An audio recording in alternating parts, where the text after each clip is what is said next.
দুপুরের রান্না দিয়ে ভিডিওটা শুরু করব। আর কি রান্না করলাম তো দেখতেই থাকুন। আসসালামু আলাইকুম, আপনারা সবাই কেমন আছেন? আশা করি খুব ভালো আছেন, আমরাও খুব ভালো আছি। আর আজকে যে আমি কিন্তু ভিডিওটা একটু সকালবেলায় শুরু করে দিলাম ব্লগটা। আর সবাইকে আমার বাসার ফুলের শুভেচ্ছা। তো এখন সকাল 11টা বাজে। আমি এদিক দিয়ে কিন্তু সকালের নাস্তা করে হালকা নাস্তা করলাম আমি আর রাফি। আর রাফি এখানে বসে বসে কিন্তু টিভি দেখছে। আর আমি ঘর দুয়ারটা একটু ক্লিন করে গুছিয়ে তারপর রান্নার জন্য চলে যাব রান্নাঘরে। তো রাফি কি কার্টুন দেখছে একটু দেখাই আপনাদের। তো বাচ্চাদের কিন্তু এই কাজ, বসে বসে টিভি দেখা। এখন যেহেতু স্কুল বন্ধ, ডিসেম্বর মাস, আবার আল্লাহ পাক চাইলে নতুন ক্লাসে ভর্তি হয়ে তারপর আবার লেখাপড়া শুরু।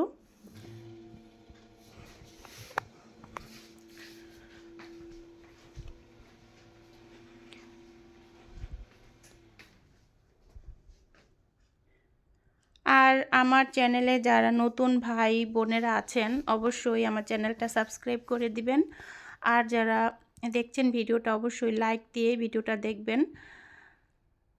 আর আমি কিন্তু এই যে পুরো বাসাটাই ক্লিন করে পরিষ্কার করে তারপর রান্নাবান্না শুরু করে দেব।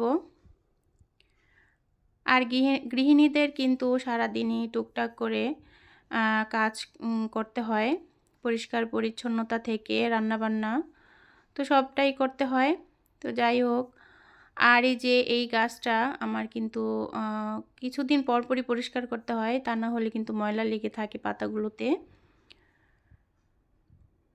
তো আমি আজকে পরিষ্কার করলাম।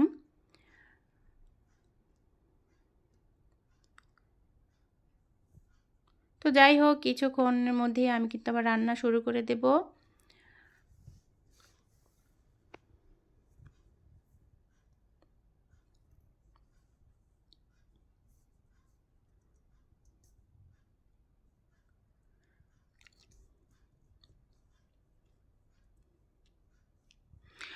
আর কিন্তু এই যে রান্নাঘরে চলে আসলাম।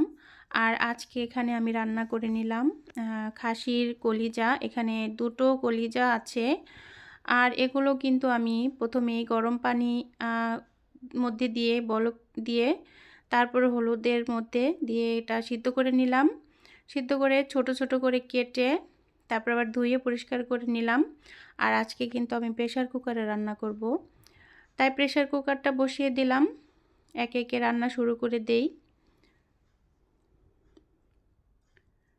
আর এই খাসির কলিজাতে কিন্তু প্রচুর থাকে, রক্ত খেলে বাচ্চাদের অনেক উপকার হয়। তো আমি মাঝে মধ্যে কিন্তু চেষ্টা করি এই খাসির কলিজাটা এনে রান্না করে দিই বাচ্চাদের। বাচ্চাদের না, আমার বড় ছেলে তো খাই না, ছোট ছেলে আর আমি খাই। তো যাই হোক, এখানে রান্না শুরু করে দিলাম। পেঁয়াজ দিয়ে দিলাম আর তেজপাতা দিলাম।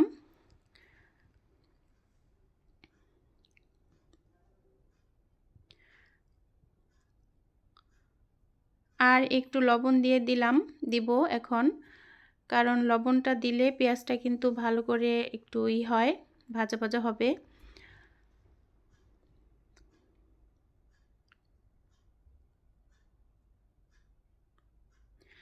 তারপর পেঁয়াজটা ভাজা হলে কিন্তু আমি একে একে এখানে সব মশলা দিয়ে দিয়েছি।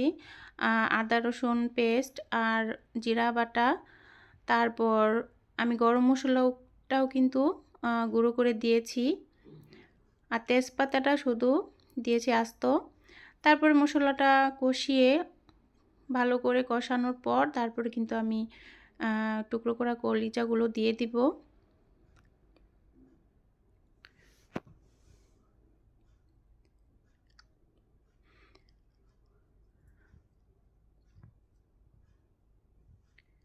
আর এগুলো দেওয়ার পর আমি ভালো করে এগুলো কষিয়ে তারপর হালকা গরম পানি দিয়ে দিব।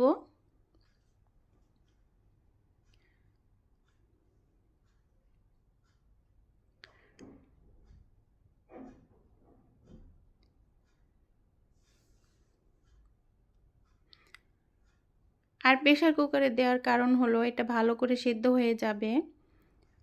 আর শক্ত খাবার কিন্তু আমাদের স্বাস্থ্যের জন্য খুবই ক্ষতিকর। তাই খাবারটা যতটা নরম করে খাওয়া যায় ততই ভালো আমাদের দেহের জন্য। তো আমি এখানে কিন্তু এই যে গরম পানি দিয়ে দিলাম, অল্পই দিয়ে দিলাম, কারণ এটা প্রেসার কুকারে দেওয়াতে কিন্তু এমনিতেই নরম হয়ে যাবে।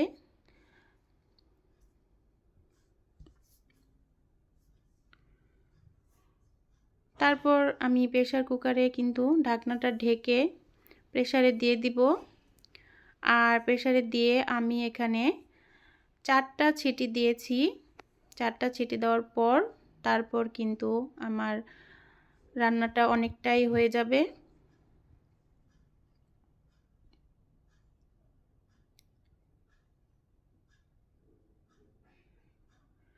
আর এই যে সিটি দেওয়ার পর কিছুক্ষণ পর তারপরে ঢাকনাটা খুলে এটা ভালো করে কিন্তু কষিয়ে নিতে হবে, তারপরেই রান্নাটা কিন্তু কমপ্লিট।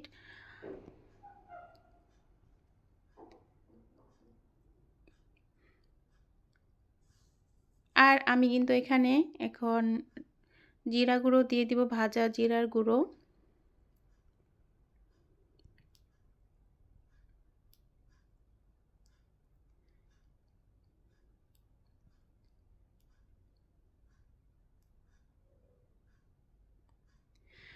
তারপর এই যে কিন্তু আমার ফাইনাল রান্নাটা কিন্তু হয়ে গেল। এই যে রান্নাটা আমার হয়ে গেছে, অসম্ভব মজা ছিল আলহামদুলিল্লাহ।